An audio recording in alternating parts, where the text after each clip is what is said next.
Hello, and welcome to Greet the Week. I am Mona Duncan, and in the U.S., this is Memorial Day.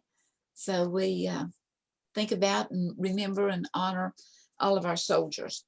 And today's topic is accepting authority, which when I was made the schedule previously, I didn't even look at the date to see that it was, but it kind of goes hand in hand in accepting authority. So I'm going to start the slide and we'll go here from the beginning and just talk a little bit about authority. And what does it mean? What is authority? What's the purpose of it? Where does it come from? And what are some of the figures of authority? So before we go any further, just going to kind of stop here and chat for a minute. What is authority? Well, let's kind of start from the bottom. What are figures of authority? Are you a figure of authority? Is it parents? Is it teachers? Is it police? Is it the lawmen, the judges, the jury, the hangman? There's a lot of that are different figures of. Well, what about a stop sign? What about the speed bumps? Are those figures of authority? And where does it come from? Is it kind of innate within all of us? Do we really know what authority is and what is its purpose? I suggest that its purpose is to kind of help life run a little smoother, because sometimes we can get excited about life and what's going on and not realize that we're crossing boundaries. And then what is authority? Well, there might be a lot of words that we could look at, but I like to boil it down to the fact that authority is say so. It's say so. It's giving permission, receiving permission, getting permission to do something. So the possibilities with that say so. Looking at the fact that the control center of our life is our attitude. And that what is done in the dark is revealed in the light.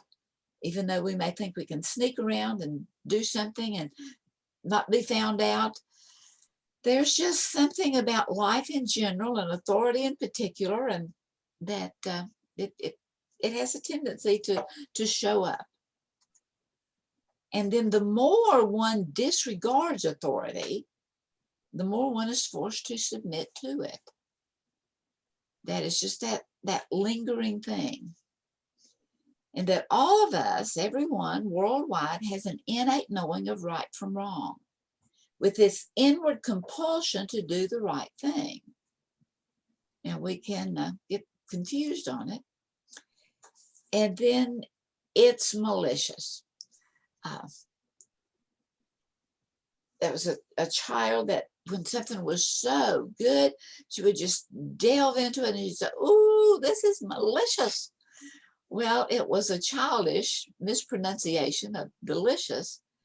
But the thing of it is that bucking authority, even our own say-so, turns in maliciousness when we think it's so good that it takes that wrong turn that becomes negative, that becomes not so good.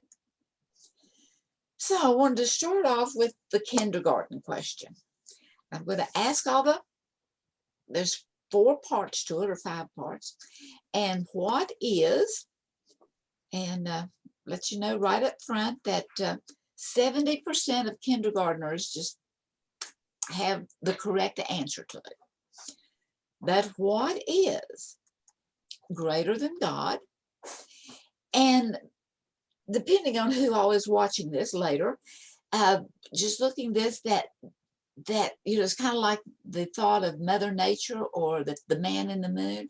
There are some pictures that we have that no matter our language, no matter our country that we live in, they're pretty universal concepts. We may have a different title to them, but what is greater than God? What is more evil than the devil? What is it that poor people have? What is it that rich people need? And what is it that if you eat it, you will die? Well, the answer is nothing.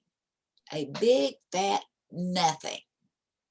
And it's going back to the thought that there is nothing greater than divinity, than supremeness, than this mystery that rules the universe. That there is nothing more evil than evil itself, that is kind of given a caricature of a devil, whether it's with a pitchfork or whatever the caricature may be. And they're kind of bit, especially in America, from my point of view, that poor people have nothing. But is that true? No, of course not. And that rich people need nothing. And is that true? Well, of course not.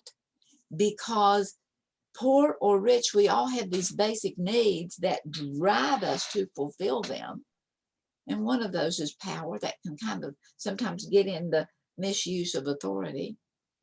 And of course, if you eat it, you will die. If you eat nothing, will you die? Well, yes, that's pretty much an absolute. But the thing of it is that whatever we eat, as we continually eat it, we crave more. And it causes us either to grow. Is it going to grow us up? Or is it going to grow us down? Anyway, in looking at the wisdom of Dr. William Glasser, he had a chart of looking at the difference in technology and how it just takes off and kind of goes skyrocketing, and the difference in human relationships. And Dr. Glasser taught that all relationships are good, healthy relationships, the better we can relate to one another. And that in disregarding authority goes down to degrees. And so we begin to disregard authority, or whenever I want you to do something that you do not want to do. Or whenever you, and then it gets even worse, okay? It gets even worse whenever you want me to do something that I don't want to do. And then, of course, whenever we're both, this never works. But when we are both wanting each other to do something that neither one of us really wants to do. And then it gets even a little bit more severe when I'm trying to force myself to do something that I don't want to do. But the hidden, although it's not really hidden, the underlying motive is the fact that I want to please another person. Or that I'm trying to force someone to do something they don't want to do. But again, that underlying, not so healthy motive is to please me. And then, of course, it gets down really bad whenever we begin to consider that it is my right to make you, by force, by taunts, by tempts, by whatever, to do what it is that I want you to do. And so those things don't work. It is in relationship. And so look for just a minute here at the cable of meaning that was developed by Phyllis Tickle. And it's looking at the fact that there's three plaits that are plaited together, three strands of life that are plaited together, that is a part of who we are. It's that spirituality. It is our innate being. It is our spirit. It is, whether it's energetic or slothful, it's our spirit. It is our internal value system. And it's plaited together with morality, which is the actions that we take that is showing what our spirit is thinking, believing, incorporating. And then there is corporality. Those are the three strands. The three strands is spiritual, which is invisible. The three strands is morality, which is an action. And the third strand is corporality, which is a brick and mortar representation of. It is a big $10 word that is saying it is a physical evidence of. And of course, with things changing so very much, I have down here at the bottom, that corporality as in a corporation or a company. And I was thinking about even a movie theater, but it's becoming so much now that we can stream things on demand without having to go to a movie theater to see one. So things are still changing. But those three strands, in looking at the cable of meaning, is then surrounded by a netting. And that mesh netting represents our commonality as human beings. And then that netting is inserted into a waterproof cable covering. And it spreads all over the whole world. The highest mountain, the lowest valley, the deepest ocean. And that meaning, that cable of meaning, touches every one of us. And it depends on how but every once in a while there's a break in it. And whenever that break comes about, we kind of have a rethinking. It's time to rethink. And it's looking at authority. And where does that authority come from? It's kind of like having a massive garage sale that you look at everything you have and you look at, well, I don't want that anymore. It's time to get rid of it. Either to discard it, recycle it, either to give it away to someone else that could take it and to use it, or to put it back on a shelf just to remember. And so in looking at authority, is it political? Is it racial? Is it gender? Is it age? Is it religion? And I like this little cartoon that I saw back in 2009 by Margulis that wrote it. And he kind of had that same thing in mind. Is it authority?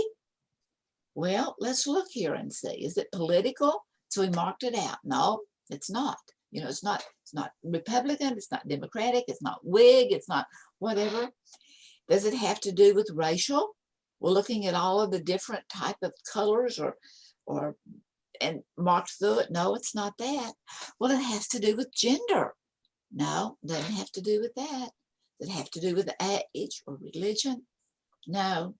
The bottom line is it has to do with we the people and how we relate to one another and how we can work together for common good. And so in Martin Luther King's letter from a jailhouse,